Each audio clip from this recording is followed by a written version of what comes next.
welcome. Today I'm going to be covering the deck that I played at Nationals and the Vegas Calling. The deck list and sideboard notes and everything are going to be in the description, so if you don't want to listen to me talk for a very long time, it's all there. You can grab it, and yeah, that's there right away. So before diving into the deck too much, there's a couple of kind of shifts in how I've viewed the Azalea deck, and that's going to be a change from all the theory that I've done in the past, and it's also going to be it's going to be a little bit different, and it's going to be based off a few specific card changes, either cards getting added to the meta, cards coming out of the meta, cards getting added to the list and such. But the first and most notable one that I don't think I adapted to as quickly as I should have when it first released is going to be Codex of Frailty. I'm going to have bad glare as always. Codex of Frailty being in the list has been weird for deck building reasons, because it essentially functions. I originally counted it as a go again non-attack action, which in reality, with how the hands play out, it really doesn't function that way. This card functions more so as a one-cost arrow, as far as how you want your hands to be structured. And also kind of as a turn ender. That's kind of the ideal usage. And that's something that in my original versions of the list right after Outsiders, I didn't quite take into account. But what that's meant is that I've trimmed back on the number of one-cost non-go-again arrows that I play in the deck, and tried to increase the number of kind of go-agains that I have. It's another reason why Snapdragons have become so important in the list. In the past, you didn't really need Snapdragons, because not a lot of play patterns depended on it. But because Codex is such a powerful card, having access to that on-demand go-again to be able to cast a Codex is really important. So kind of the first major change to how I guess people need to be approaching the deck, and how I've approached the deck, is that the deck demands a lot more go-again than it used to in order to use this card effectively. The second major change is the lack of bullseye bracers. With the most recent banned and suspended announcement, bullseye bracers was banned, and so we had to reevaluate. Okay, bolt and shot was always powerful because you could threaten something, and if they blocked it, you always had the backup plan of loading an arrow from hand with the bullseye bracers. Now all of a sudden, we can't always do that. So that means that cards that can be played out of hand are at a premium. So you've got things like Command and Conquer are at a premium. Cards like E-Strike, cards like Codex of Frailty, even Knock the Death Whistle can be a powerful card there when you have multiple cards in hand, and it gives you a way to put an arrow into arsenal. So those cards have gone up in value quite a bit, because you need to have them to punish your opponent for overblocking a bolt and shot. And so you don't get blown out by them overblocking a bolt and shot. And the last major one is Warmonger's Diplomacy. Because of Warmongers, we've had to add back in quite a few cards that are functional under Warmongers that can be played from hand, even if you have a non-attack in arsenal. One of the more notable ones is Sigil of Solace. This is a card that gets full value under Warmongers when most cards don't. Cards like the Command and Conquer. Cards like E-Strike are even more valuable than they were before. Granted, I never trimmed E-Strike below 3, but it has served an even better purpose. Cards like Ravenous Rabble, very, very important with Warmongers in the meta. So all of those have kind of shifted the list slightly away. The ratios are pretty close to what they used to be, but we've moved slightly away from one-cost red arrows and slightly more towards alternative turn-ending cards. So, yeah, I guess I'll just jump into the list. 3 red in the ledgers. That is kind of a given. I still like 3 Remorseless. I know a lot of people are very iffy on the card. but I've always viewed it as a card that has applications in every single matchup. There's very few decks where Remorseless does next to nothing. Almost every deck is either playing multiple cards in a turn or is putting D-Reacts in Arsenal. So, and some are doing both. So the fact that you have applications in everything and you don't get a textless arrow like Sleep Dart into certain matchups is a big reason why I think Remorseless is going to stay at 3 for a very, very long time. And then to round out the 1-cost arrows, or red 1-cost arrows, I have Sleep Darts and Infecting Shots. Now, in most matchups right now, I'm actually only playing 8 of these. 2 are going to the sideboard. So when I'm playing 60, I'm only playing 8 1-cost arrows, which sounds ridiculous. I don't really count the Spire Snipings as those 1-cost arrows because they're blues that are often looking to turn into something else. But realistically, playing 8 red 1-cost arrows in most matchups. Because of what I was saying, Go Again's at such a premium. Being able to play Codex of Frailty is really important, and those are things that you can't typically do after these. So these are cards that, like, it's good to see, but you never actually want to draw a hand with multiple red 1-cost arrows because your hands get really clunky because you have to, like, pitch one or occasionally Arsenal one. Things like E-Strike can bail you out of that, or you can block with one, but when you're on the front foot, having multiple of these is really bad. So it's at definitely a record low for my Azalea lists. And yeah, to round out the 1-cost arrows, we have the Spire Snipings, which are mainly blues. And then, I guess technically, we have Battering Bolts in the sideboard. And those are mainly just poppers, and they're as anti-fatigue tools. Just because it's a very high value card in matchups where they're trying to fatigue you. So that's the 1+ cost arrows. As for 0-cost arrows, we've got my favorite arrow in the deck, probably the favorite card in the deck, Bolton Shot. This is a 9 of. 3 of each. The card is incredible. For a lot of the reasons I was talking about before, you have access to the Command and Conquers, the E-Strikes, the Codex of Frailties, all kinds of stuff after it, if it gets blocked, but then you also have access to the 1-cost arrows.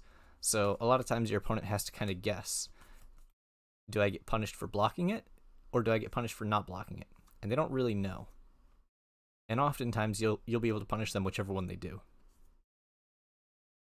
Or you're not dependent on letting it hit or not or having it get blocked. Like, you're fine with either. But your opponent doesn't know, and they have to kind of guess. And then to round out the 0-cost arrows, I've got 2 Drill Shots and a Searing Shot.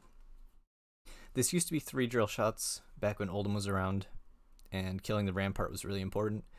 But it was suggested to me, and I found through practice that Searing Shot as a 1 of is really powerful, because when you get into those end games and you start casting some Codex of Frailties, or even just after your opponent's used all their armor, Drill Shot is kind of a textless 0-cost arrow, whereas at least Searing Shot has text. So early game, Drill Shot's better. Late game, Searing Shot's better. So I found the 2-1 split to be quite effective. And that is it for the arrows. In most matchups, actually every matchup, I'm running all 12 of these 0-cost arrows. Yeah. So it's the 12 0-cost arrows, the 3 blue Spire Snipings, and then 8 red 1-cost arrows in most matchups, bringing me to 23 arrows. Traditionally, I had played 24, but because Codex of Frailty kind of functions as an arrow, but like not exactly, I've decided on 23. I think there's a world where I trim down to 22, but I don't want to go much lower than that, because if you don't hit an arrow on your first turn or two, you get into some really bad spots. For additional attacks in the deck, I'm on 2 Command and Conquers, which, in addition to the Battering Bolts, brings me up to 4 Poppers. And then my standard 3 E-Strikes, 3 Ravenous Rabbles. These are just cards that function really well under Warmongers, cards that function really well with Codex of Frailty. E-Strike in particular, being able to get rid of a card that you can't play out of your hand for a codex line. It's really powerful. It's just a really, really flexible card. Rabble, for all the reasons we've run it for the past 2 years. Information off the top of the deck. Go again. 0 for 4 most of the time if you really need it to be. It's just really strong. Command and Conquer's also been a really nice addition since we've trimmed back on the 1-cost arrows. Being able to go like pitch a blue to load a Bolt and Shot with Death Dealer, buff it, and then go Bolt and Shot for 7 on hit inertia. And they go, oh no, I need to block. And they give you like 2 cards and a piece of armor, and then you just send your Command and Conquer with the 2 floating. And they're like, oh no, I can't afford to block the CNC or something, where they get put in a really bad spot.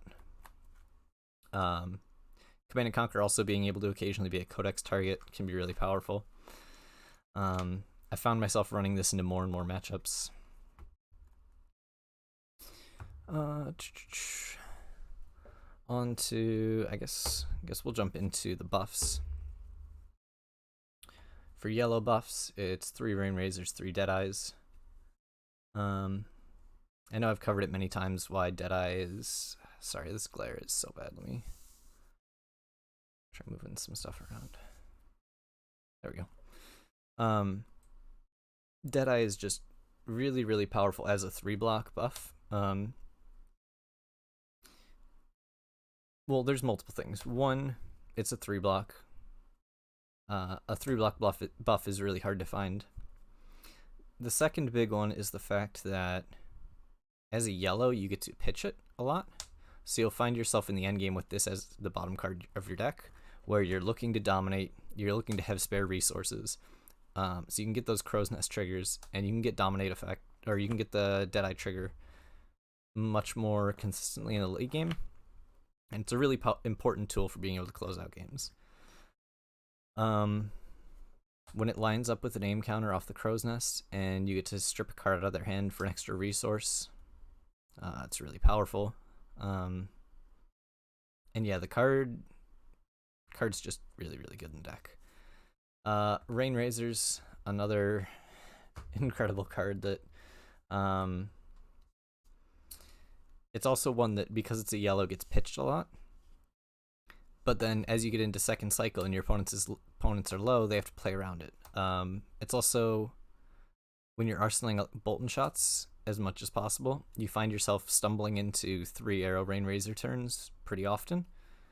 And that's really awkward for your opponent when you get a 0 for 6 as a buff, and then we're threatening multiple on hits and all that stuff. It's also a card that they have to respect. If you attack with like a Red in the Ledger for 5, they go, if that's 7, I can get blown out. I have to play around it, or I have to at least expect the possibility that there's a Rain Razors. It's a key part of setting up endgames.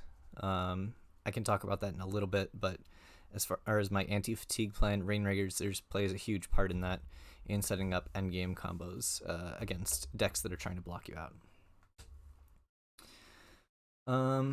Onto just buffs. We're on 3 Read the Glide Path, 3 Seek and Destroy, 3 Premeditate, 3 Lace with Frailty, 3 Lace with Blood Rot, and 2 Lace with Inertia. It's a lot of buffs. Most matchups I'm boarding out at least 3 of these. This is just being able to go up to, what is that, 17 plus 6 is 23 buffs when presenting full stack.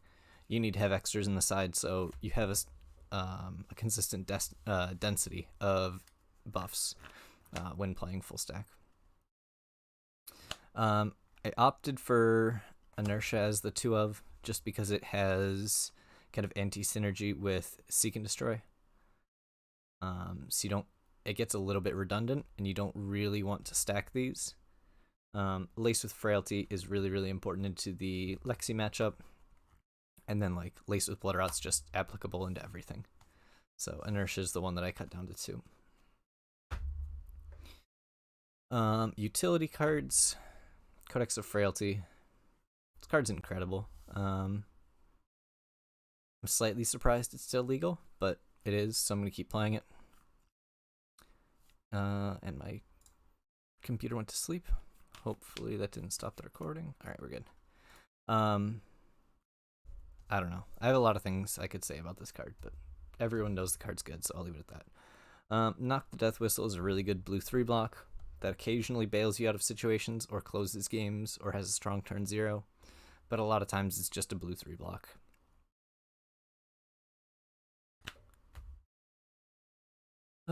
Sigil of Solace. I'm debating making an entire video talking about this card.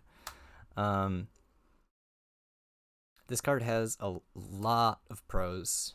It's also got quite a few cons, but the things that this card enables and adds to consistency in the deck are it's something that a lot of people don't fully recognize or don't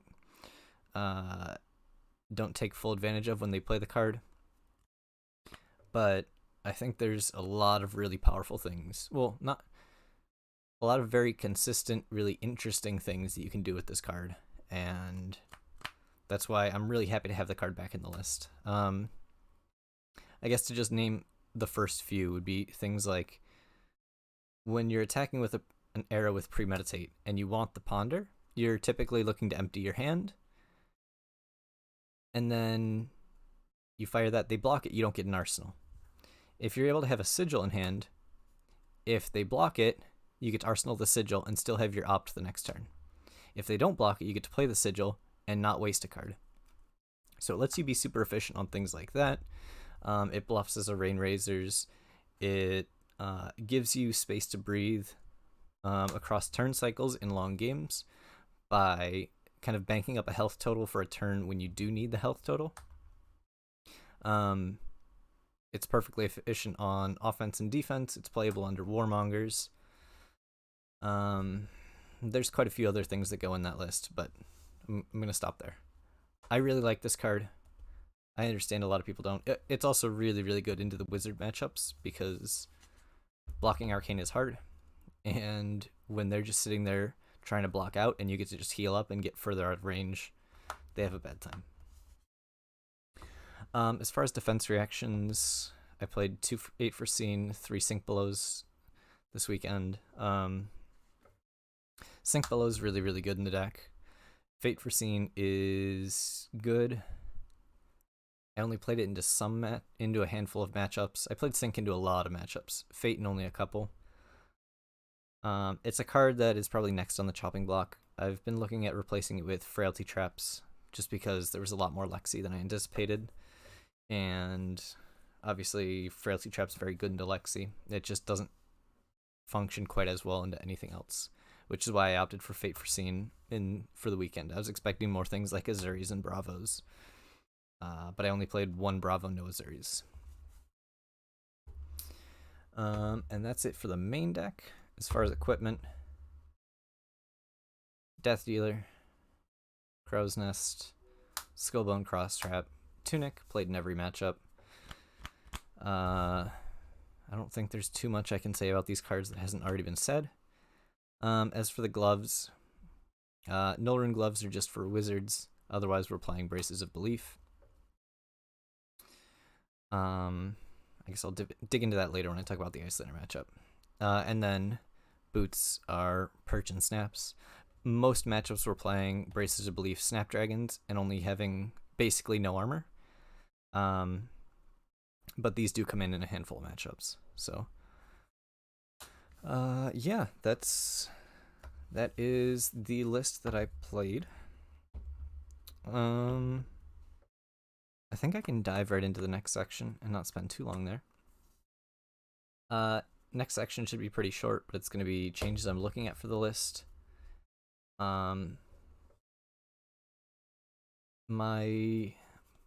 Card choices and cards I'm looking at. One of the things that a lot of people don't agree with me on, or rather, maybe not don't disagree with me on, but have played other choices in the deck, is Infecting Shot. Card's really good. It's applicable into every matchup. The issue is it's just damage. It offers very little disruption, and 1 cost aerospace is really tight. I think there might be There could be a world where I flip these and play 3 Infecting, 2 Remorseless, but these, yeah. Infecting ended up needing to get cut. But the change that I'm looking to make is I think I want to change one of these arrows to a 1 of Sedation Shot. I found myself in spots over the weekend quite a few times where I played a Codex of Frailty and really would have liked a Sedation Shot. And Sedation Shot would have been slightly better than like an Infecting Shot I got when they had a low hand. Because it forces them to either hold the last card to play out their arsenal or lose their arsenal, or give me armor. And so Sedation Shot would have been really better, or a bit better in those situations. Yeah, I'd actually not thought of that. Maybe there's a world where I cut down to 2 Remorseless and this turns into Sedation. I don't know. But yeah, basically, one of these 7 arrows is likely to get cut for a Sedation Shot. I was expecting a lot more Levi. I didn't see any Levias, so I didn't get to, or I didn't feel the need for Sleep Dart quite as much. This card obviously does nothing into like Icelander. It has good application into Dromai, and also has good application into what's the other one? Lexi. It's surprisingly effective against Lexi, although some Lexis have been playing Trench into us, just so they don't get blown out by a Sleep Dart or a Red in the Ledger. But yeah, so that's the first one, and the second one I had mentioned was just looking to cut the Fate for Scenes to put into Frailty Traps, just kind of to shore up the Lexi matchup.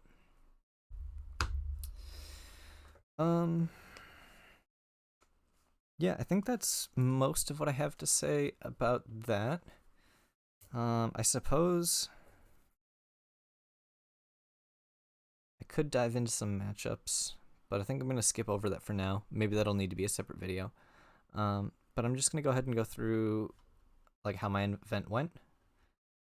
So I got in Thursday night, went to, or I was played Nationals on Friday. I started out in CC, obviously. First round was against an Icelander. It was a pretty comfortable win. They warmongered me twice, and both times I had functional turns. I think one of them was like Bolton Shot out of Arsenal into Snapdragons, into Death Deal to load a Searing Shot, fire a Searing Shot, and play a Sigil. So it ended up being like 8 value off the arrows into 3 off the Sigil. So I got 11 value, which 4 card 11 under Warmongers is really good. The second one was just a Command and Conquer, but again, basically anything short of getting time walked is a win. And once I kind of got them in the spot where they had to start blocking and couldn't hold an arsenal effectively, that's where the game really snowballs out of control.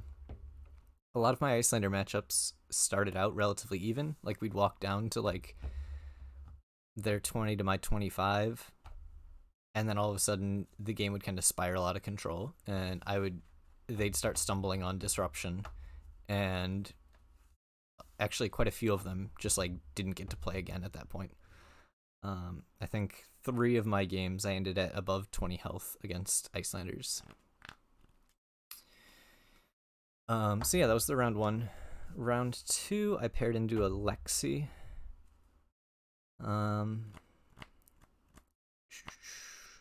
Oh yeah, sorry. There was a lot of games over the weekend, so I'm trying to remember, and it was also a full week ago at this point.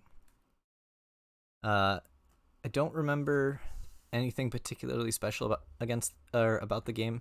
The Lexi matchup's weird, where I was probably slightly underprepared. I assumed that I had an advantage into it, and then I don't know. Sometimes you just die to Lexi. Spoilers for later on in the event. But this one I think went fine. There's probably some standard back and forth. The most memorable part about that matchup was the player I got to play against. Ended up being a local of one of my teammates, and he was kind enough to swap Marvel Codex of Frailties with me. He had a Japanese print, I had a Belgian print, and I wanted another Japanese print. So, yeah, he was super nice and gave me the one-to-one swap. And then later on in the weekend, I ended up finishing my playset of Japanese. So yes, if you're listening, thank you again for that. It was very kind of you. Round 3 was another Lexi.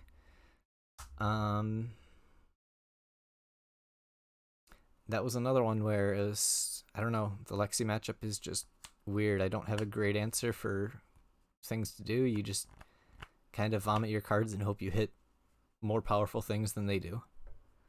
Block where you need to, and hope you hit more red in the ledgers than their 3 of a kinds, or your disruption lines up with their big turns. And I haven't been able to figure out much past that. Round 4, I got put on stream. I played against Andrew Rudin. I believe that was... Andrew Rudin on Dromai. A very good Dromai player, but the stream game was actually really, really interesting. If you want to go watch it, you can watch it at Star City Games. I believe it's their Twitch VODs right now. Hopefully they upload it to YouTube at some point, but for now I believe it's just a Twitch VOD on Star City Games. Nationals day 1, round 4. There's a real interesting back and forth with the early game. There were a lot of like important dragons that I had to clear, and board started to get out of control a little bit. But I was able to get everything under control and then close out the game with some really big turns. So yeah, we started out 4-0 in the constructed portion at Nats. Going into the weekend, I was not excited about draft. But we're like, all right, well, we're 4-0, we'll draft. I get put in a pod with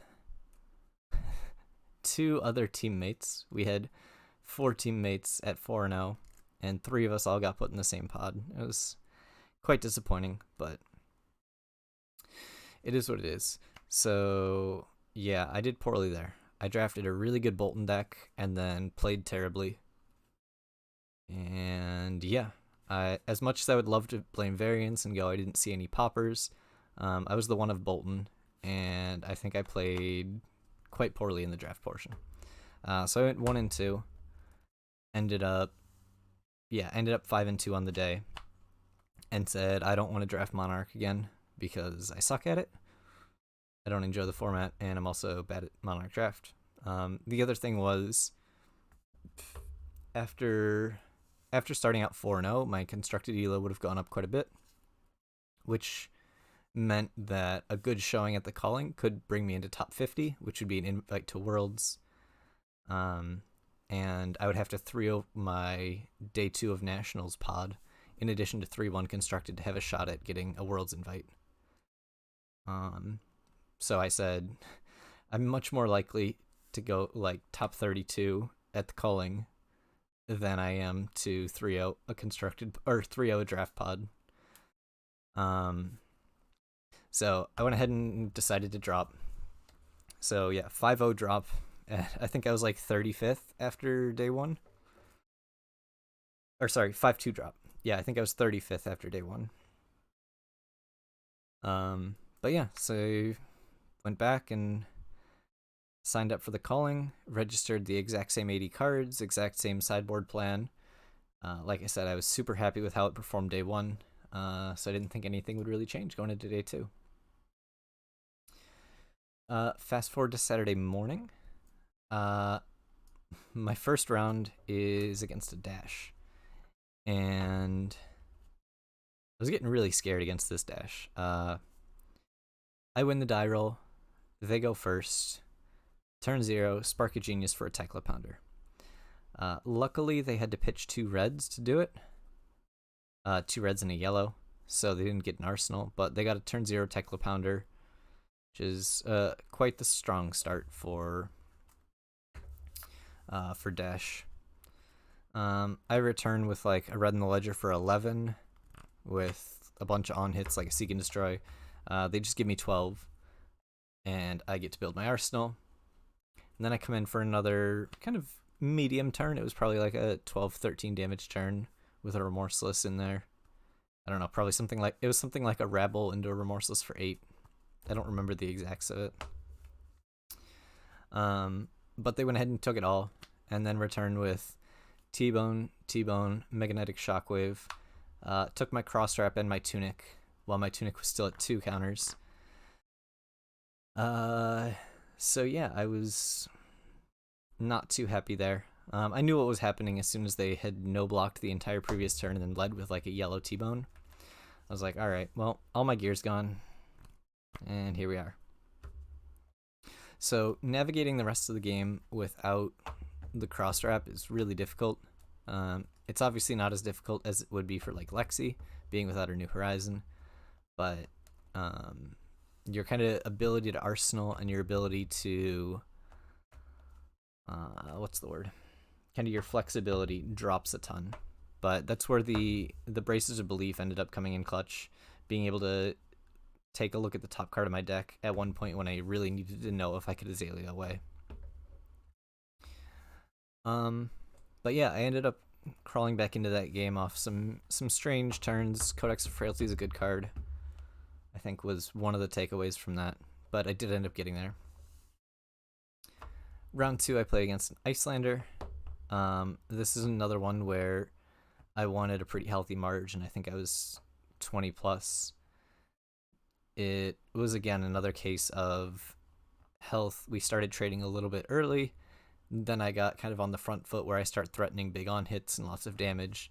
They have to start blocking a ton, and all of a sudden, they just kind of bleed out.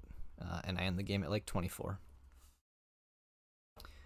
Round 3, I paired into Travis McDaniel from the Wolfpack, playing Lexi. Very good player. Someone I've gotten to see on stream but never actually gotten to play against before. I believe I won the die roll, and winning the die roll into Lexi goes really far. I saw no red in the ledgers. He saw no 3 of a kinds, and that's a trade you take all day as Azalea. Yeah, they didn't. No 3 of a kinds for no red in the ledgers is a great trade. I think we each cast like 1 codex or something. It was a very odd game, but in the end, yeah, I won the die roll. I think that's one of the more important parts about that game. Round 4, I ended up pairing into a Dorinthia, a friend of mine, where I knew that they would be a more aggressive Dorinthia. So when I went ahead and sided the, or I assumed they'd be a more aggressive Dorinthia. I sided the Perch Grapplers, and game started out relatively poorly, if I remember correctly. They had some really big turns that I had to start going defensive to try and clear counters. But then they pitched, I think they pitched like a Red Shunt and an Oasis. And that to play like a Red Shunt and Oasis over a couple turns. And it was like, all right, that's almost all of their reacts and defensive cards. And then I got to just step on the gas and go, I know that the last of your reactions are at the bottom of your deck, so I get to be on the front foot, and I'm going to be in the driver's seat for the rest of the game. And I was able to push through, and they didn't quite have the tools left to fatigue me, because they pivoted into that plan a little bit too late, I think. Let's see. Round 5, I played against another Icelander. This game was actually quite close. I think they led with turn 0, Channel Lake Frigid, Arsenal Brain Freeze. And so I pitch a card to activate Death Dealer, and they Brain Freeze me. And the card I was trying to load, my only arrow in hand was a Searing Shot. So I lose my Searing Shot out of hand, and my turn ends, because I have no attack left. So they got to start with the Channel Lake Frigid, and then I don't remember if they got to Channel 2. But either way, they got to start with full tempo off that Brain Freeze. And I ended up getting chipped quite a bit, but I think I was able to start threatening lethal around like 10. And that's where, I guess I'll discuss it now, where Null Rune Gloves are so important. In the Icelander matchup, I'm really not using Arcane Barrier very much. The big thing, though, is Nilrune Gloves at the end of the game get to represent 3 health. Occasionally, you get to throw spare resources into Arcane Barrier that you have left over after a turn. But the big one is, at the end of the game, this is essentially 3 health. Because what Icelander's trying to do is they want to get you to, I don't know, like, let's say 8. And then they get to go, I don't know, Emeritus from Arsenal, Waning Moon, and Stormstriders in, like, I don't know, a Red Aether Hail. And so that's like 11 damage represented. If you have AB1, you can only pay 3 into it, so they can kill you when you're at 8. If you just have Nilrune Gloves, they have to assume that you can pay 6, or they may have to make you have it. But if you have the resources, all of a sudden, they can't go for that kill to guarantee kill you until you're at 5. So this just translates to 3 extra health. And a lot of times, if you can take Icelander down to like 2, and they're out of equipment, and you just go, all right, dominate, fire an arrow for 5 dominate while you're at, or I guess you'd probably want to go for like an 8 dominate when they're at 3 or something. 8 dominate when they're at 3, they have to try and kill you there, similar to Kano. And that's where you got to hold extra cards in hand, and all of a sudden, you can turn all of those cards into health, just to stay alive. So the Bracelets of Belief can be fine, but Nilrune Gloves are, in my eyes at least, essentially like 3 extra health that your opponent has to assume you have against Icelander. It's a similar thing against Kano, where you set up a Dominate to make him try and make him have it, and this translates to like 5 extra health against Kano when he has to combo you. Because we have access to the Dominate keyword, we don't have to go empty to kill or to put lethal on the stack against, or to threaten lethal against like a Kano or an Icelander. I wish these were Bullseye Bracers, but they aren't. Very sad. Yeah, so, and also on like turn 0. In both of those matchups, I'm making my opponent go first when given the choice, and it just translates usually to like 2 extra health on turn 0. So in a game where you make, say, a Kano go first, this is typically going to be worth like 8 or 9 extra health in the game. Against an Icelander, it's likely going to be worth like 3 or 4 extra health. So you're not paying into it much during the mid game. You're paying into it turn 0, and you're paying into it at the end. Oh, but yeah, sorry, I got distracted from that game. That game down near the end, I got down to like 10 and was able to essentially threaten the end of the game, and he didn't quite have the reach to kill me. I don't think Nilrune Gloves actually made the difference on that one, but we're going to act like they did for the sake of this. Although, to be fair, that turn 0 when he played the Channel Lake Frigid, he would have played Waning Moon had I only had AB1. So it saved at least 1 health there and probably 2 health at the end. So again, I think it's pretty easy to get at least 3 value out of just having them there. Round 6, I paired into a teammate of mine. It was a bummer, but we were both 5-0, and there wasn't a ton of 5-0s, so it was bound to happen. My teammate Michael Lau on Dromai, and yeah, I got off to a pretty strong start. He didn't get to build up a board very effectively early. I think he got like an Ashwing or 2 early on, but I don't think Ashwings are really that threatening until there's like 4 or 5.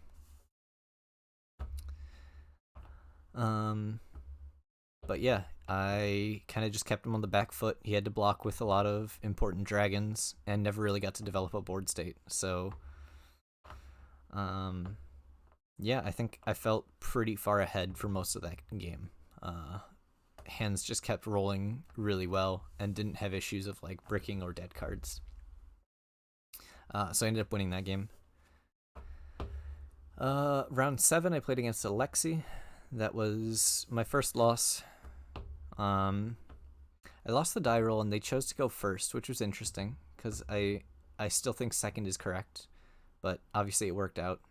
My going second hand was kind of suboptimal. It wasn't that threatening, and then you got to play like a 5 or 6 card hand. I don't remember quite all of the details, but yeah, just kind of lost. The Lexi matchup, like I've said, is very kind of swingy, and I haven't been able to identify where the like important points are that you have to improve on. It's one that I've played a ton, and sometimes the games feel close, sometimes they don't, in one way or the other, and I can't seem to identify what like decision points I'm making that are good and are bad. Like obviously you can tell like when it's correct to block something and when it's not, but there's no like macro huge setup thing that I feel like I get a ton of agency over. It's kind of just play your hands efficiently and hope it works, which part of the reason why I don't like playing against Lexi is I feel like my agency is much lower than it is in other matchups like Icelander and Dromai, where I feel like I get to make relevant decisions the entire game.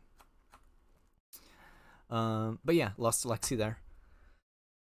Round 8, I played against a Dromai, a very defensive Dromai, who I believe led with like Seekers into a Necria arsenal going first.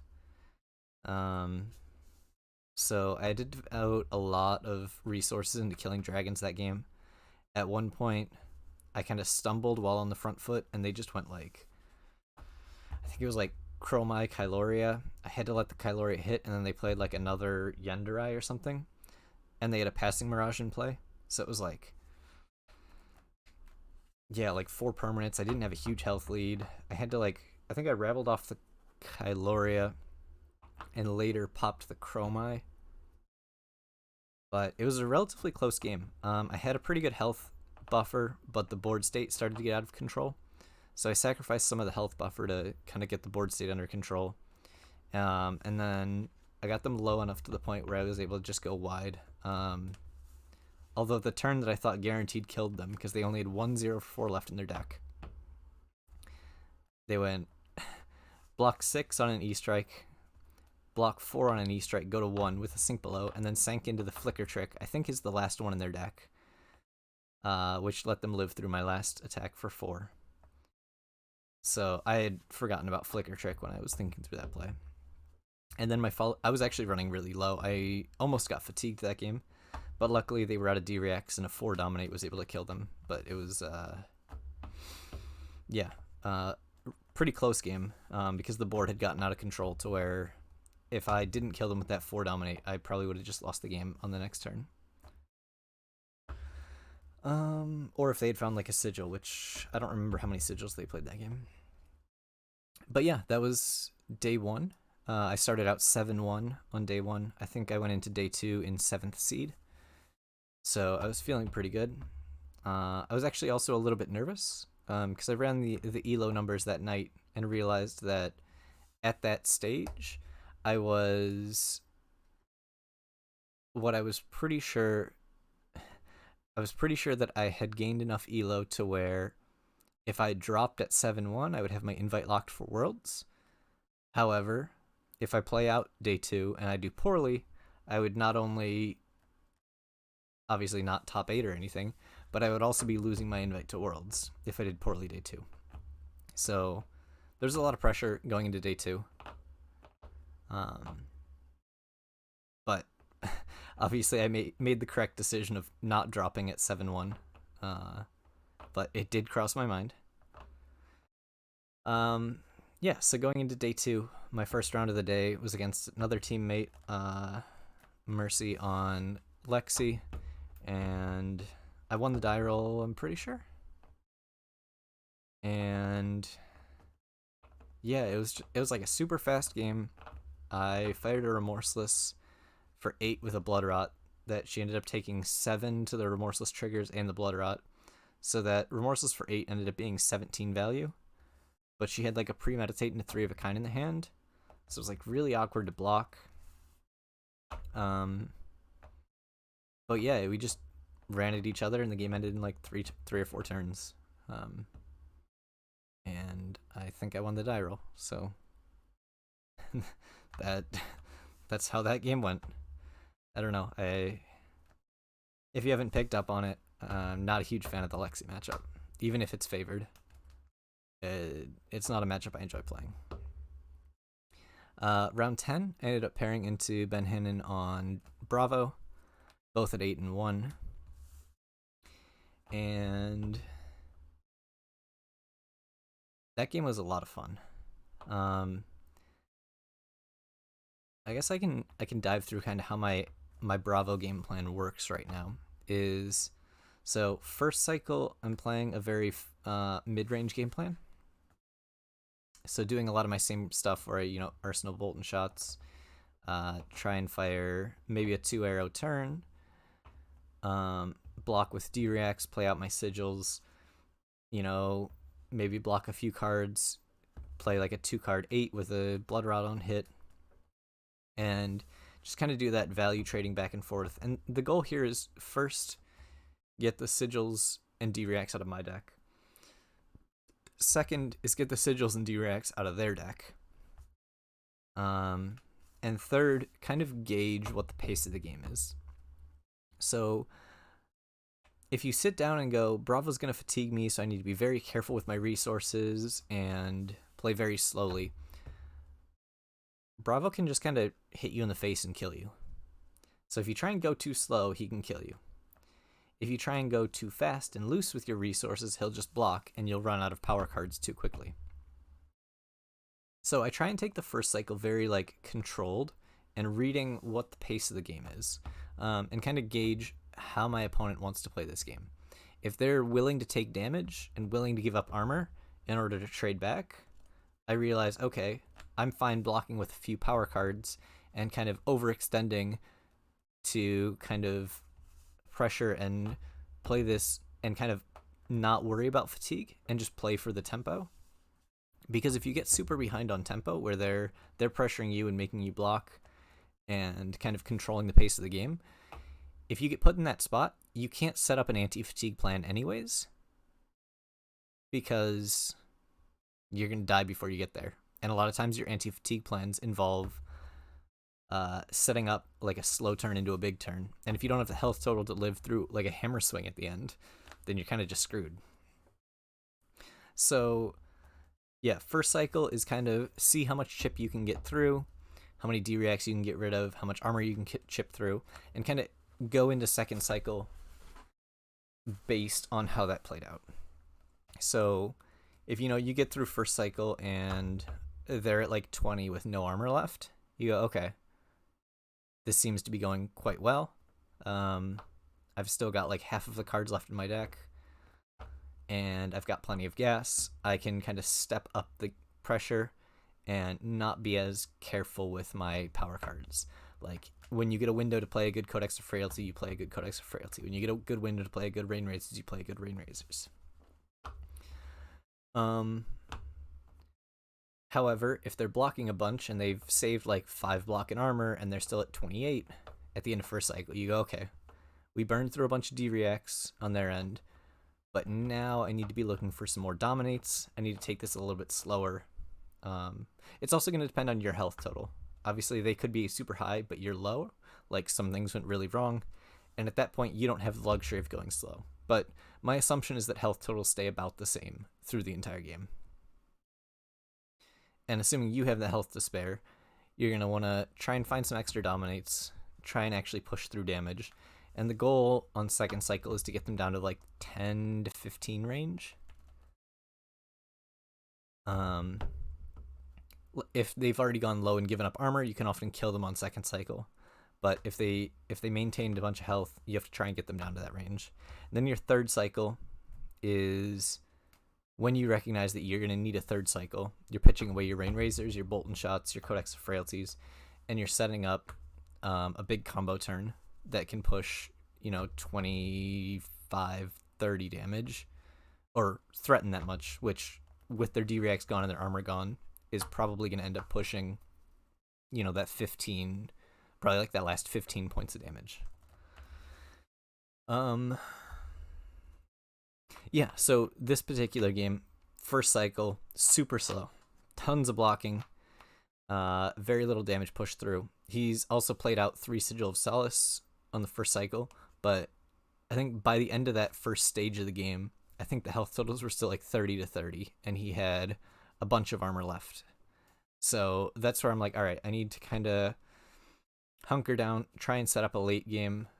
This early game has not gone great, but we're going to try and like chip through some damage. Unfortunately, I stumbled a little bit here and there, and then he was able to get 2 very critical crippling crushes off that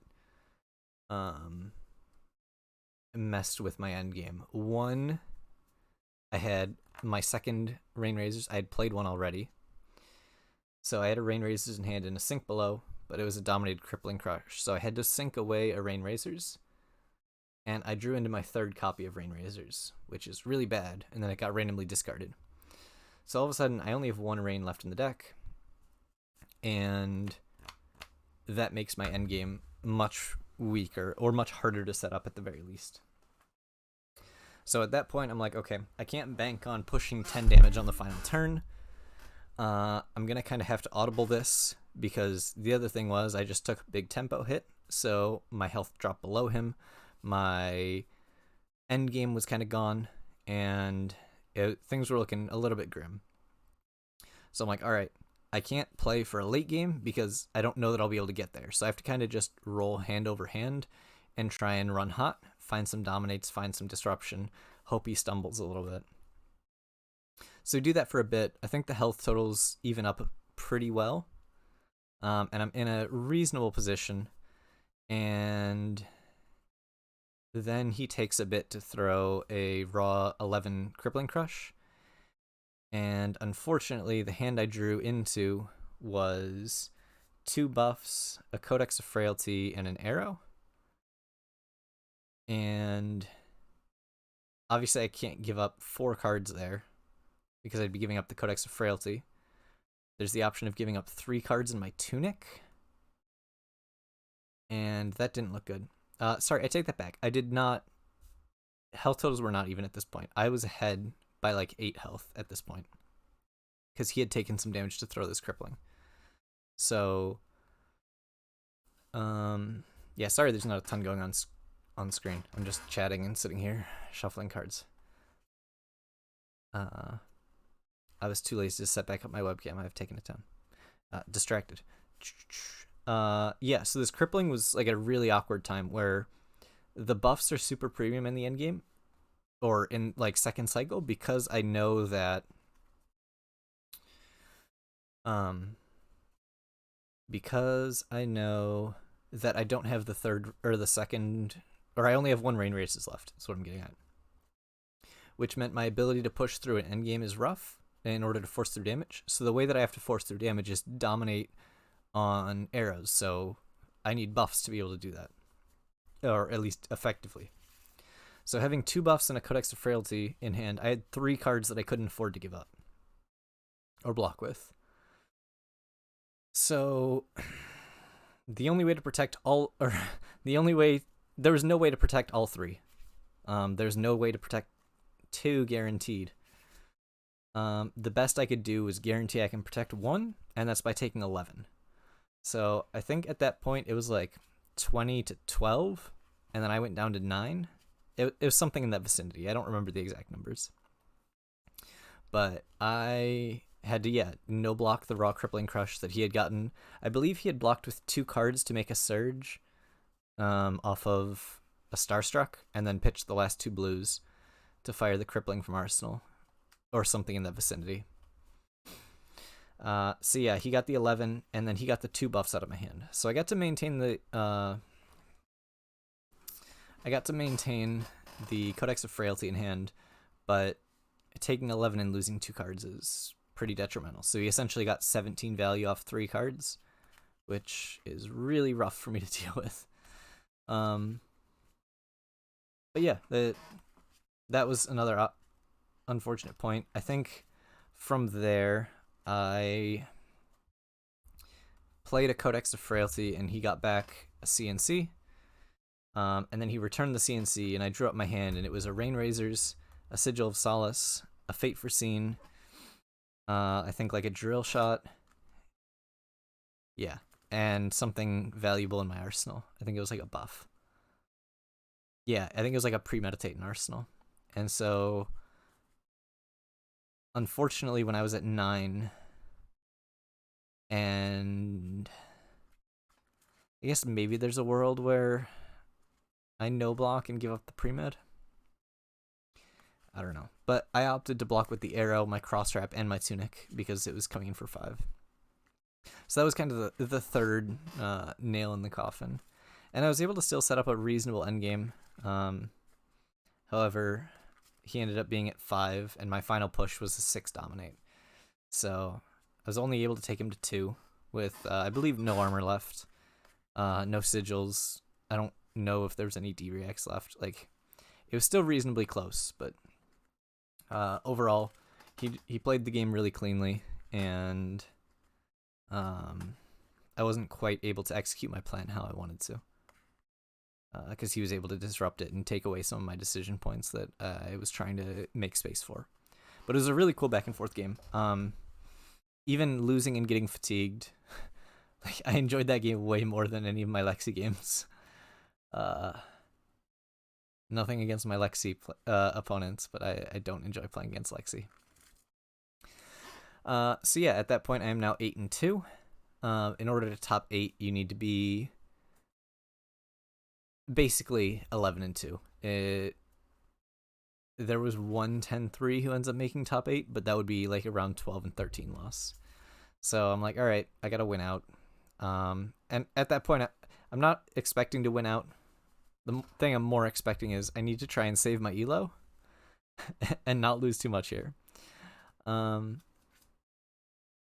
then pair into Naib in the next round, and I believe I lost that die roll. Yeah, I lost that die roll. My turn 0 only represented like vanilla 6.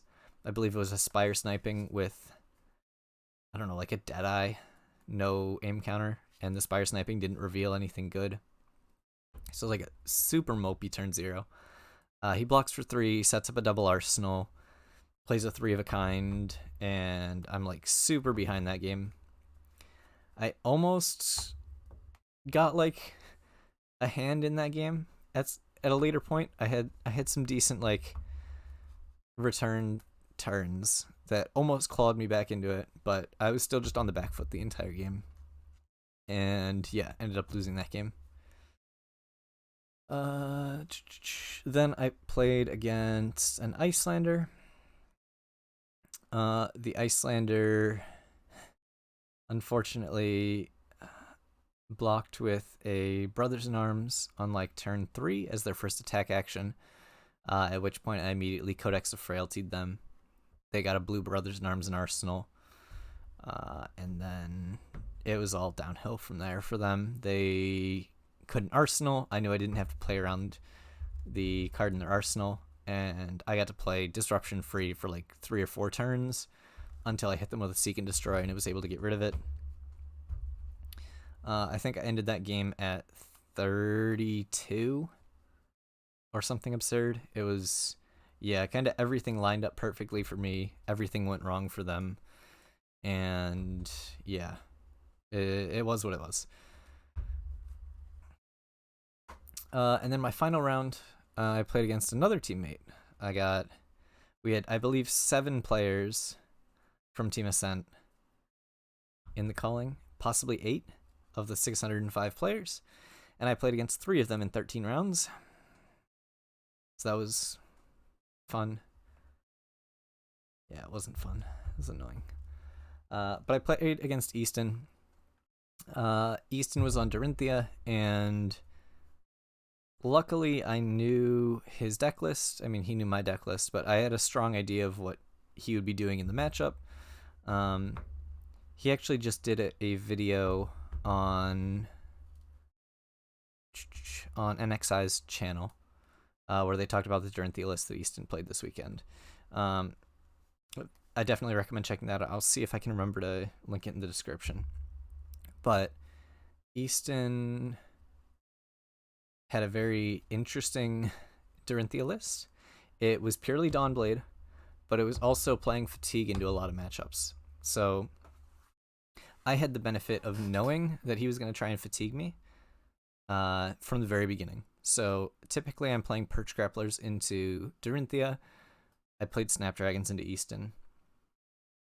In his video, he talks about how one of the like powerful things you're able to do as Dorinthia on a fatigue plan is not let your opponent know that you're on a fatigue plan until like partway through the game. So you start off like super aggressive, and they're like, wow, this isn't going to fatigue. I'm okay blocking with this power card, this important card. I'll give up my Endless Arrow. I'll give up my my infecting shots. I can give up X, Y, and Z high value card. In my case, like I can give up my E strikes and my CNCs. And then all of a sudden, once he's seen those power cards blocked with or used ineffectively, he can hard pivot into fatigue. And then you're going, oh no, why did I block with those earlier? So he was able to catch a lot of Rangers off guard with that. Luckily, like I said, I knew kind of what his plan was, so he didn't kind of get that knowledge advantage that he would have had otherwise. Because we tested, and he actually has a winning record into me in testing in that matchup. Because he's a very, very good patient kind of fatigue player. I mean, just player in general. So, yeah, he played it really, really well. It got down to the end. It was probably one of the more strange end games I got into. I guess I can grab the cards. I believe I got him down to 5. And my end game, normally I'm like, all right, I'm going to try and save 1 Codex of Frailty, 2 Rain Razors, and like a couple Bolton shots, and then we'll have kind of an end game. And into Easton, I never had windows to cast like these Codex of Frailties, and my drill shots, and my Rain Razors. So this will be close enough. We got down to the end, and I've got a yellow Bolton in Arsenal. I draw into something like this, and then there's one more. There's another Rain Razors in deck. So my bottom 9 cards have 2 Codex of Frailties and 3 Rain Razors. But I get into a really strange spot where I guess this would be my deck in order, Rain Razors being on top. This is my hand. And I had just used my Tunic a few turns prior, and I realized that I had just pitched this Codex of Frailty, and I said, this is the Codex of Frailty I'm comboing with, and it was going to be 2 turns away, which meant I wasn't going to get to use my Tunic resource on this kind of turn cycle, which let me give up my Tunic to stop a counter from staying, and that was just to maintain my health total. But we got into this spot here where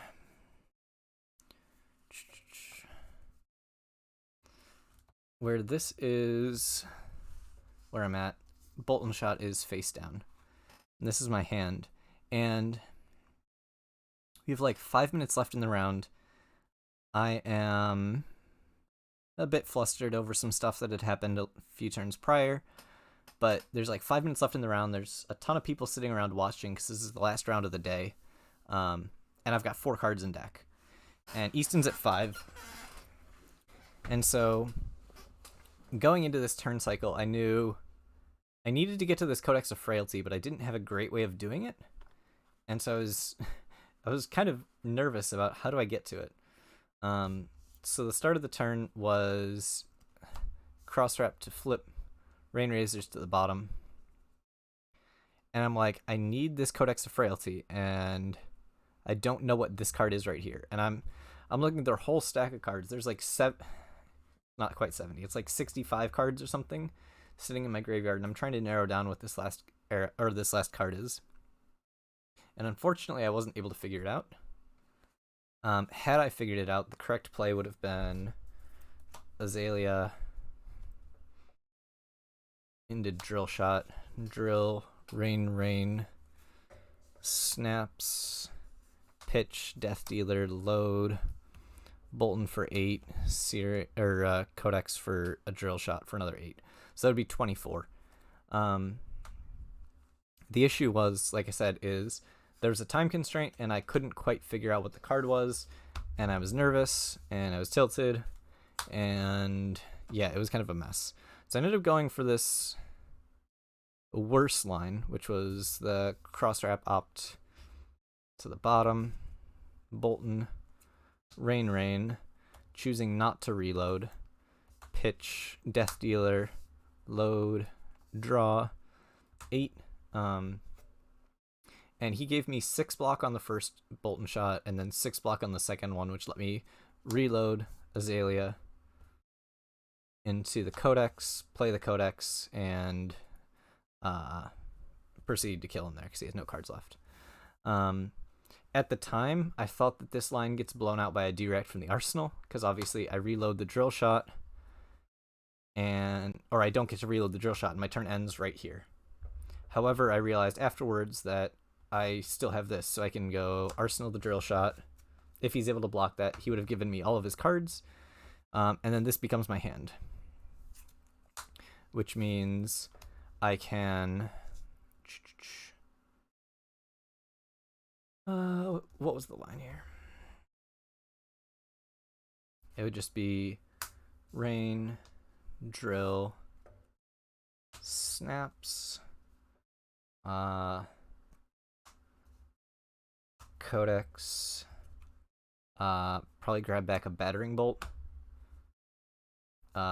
discarding, activate Azalea with an empty deck, giving the battering bolt dominate, pitch, dominate, come in for 8 dominate, which again he would probably have reactions, and he was at 5 going into this turn cycle, and he took 1 on the previous turn, so he would have gone to 4. This, even if he gives me 6, we probably still hit, and that should kill him there. I don't believe there's any outs to this line, and even if there was, technically my next hand I could draw up a Codex of Frailty, play it, and like 4 dominate, which again can push another one. So having all those power cards at the end lets me push a lot of damage, and I had made sure to preserve my health total and make sure I could close it out. But that end game, I was not happy, just because I couldn't quite figure out what cards went where and all that good stuff. And again, that was my 17th constructed game of the event. Also, if I lost, I would lose my invite to Worlds. Was at the back of my mind. And yeah, so very, very nerve-wracking situation that I almost punted, but having all of those cards set up at the end gives me the breathing room to make sure that I can end the game there. Even if he had the D-React, even if I didn't know what was on top and all that good stuff. But yeah, that was my event as far as rounds. I ended up finishing 14-3 across the weekend. I ended up jumping from like 1685 elo up to 1786, I think. Yeah, it was like an 101 elo climb across the weekend. Played against a lot of really good players. Overall, super happy with how the deck performed. I didn't drop a single game against Icelander or Dromai. Beat both of my Dories, and then I lost a game to Bravo, which again, it was the Bravo who got second place at the calling, so I'm not too upset about that, especially when it was that close. And then 2 losses to Lexi were the only one that I think I could put in like the frailty traps and hopefully shore up a few percentages in that matchup. I didn't play against any Levias. I'm pretty happy with my Levi game plan. For those of you who are looking at the sideboard notes in the description, you'll see that I board up, take out some buffs, and I play that matchup very defensively and very slowly, and kind of just wait for your windows. I don't know if it's correct, but that's what I've been doing. It seems to be working. It's been working at quite well against some very good players. I found that when I present or when I try and play very aggressive, you give Levi the chance to high roll you. When you drag out the game, your consistency and her inconsistencies end up kind of working together in order to push you ahead. At least in my experience. Or she gets to a state where her blood debt she can't afford to block effectively. Or you can, like, all of your on hits become more and more punishing the more blood debt she has, because she has less flexibility in blocking. Whereas early, she's happy to throw a ton of cards in front. Yeah, I think that's what I got. Oh, and I guess Briar's the last matchup I didn't really mention, and I don't know the answer. I didn't test a ton against Briar. I didn't play against any Briars. I know there were a bunch there. I just didn't find them, so. And also, going forward, Briar will not be here very long, so I'm not going to be dedicating time to try and figuring out that matchup. Yeah, I think that's about all I've got for the video.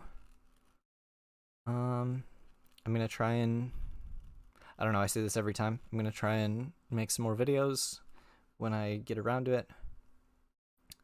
Oh, also big shout out to everyone who came up and said hi to me at Vegas.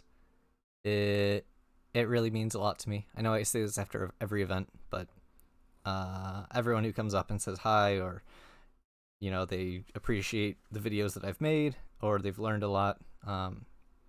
Those are always the highlight of the weekend. Obviously, doing well is nice, but getting to hear that I've helped people improve, definitely the highlight of the weekend for me.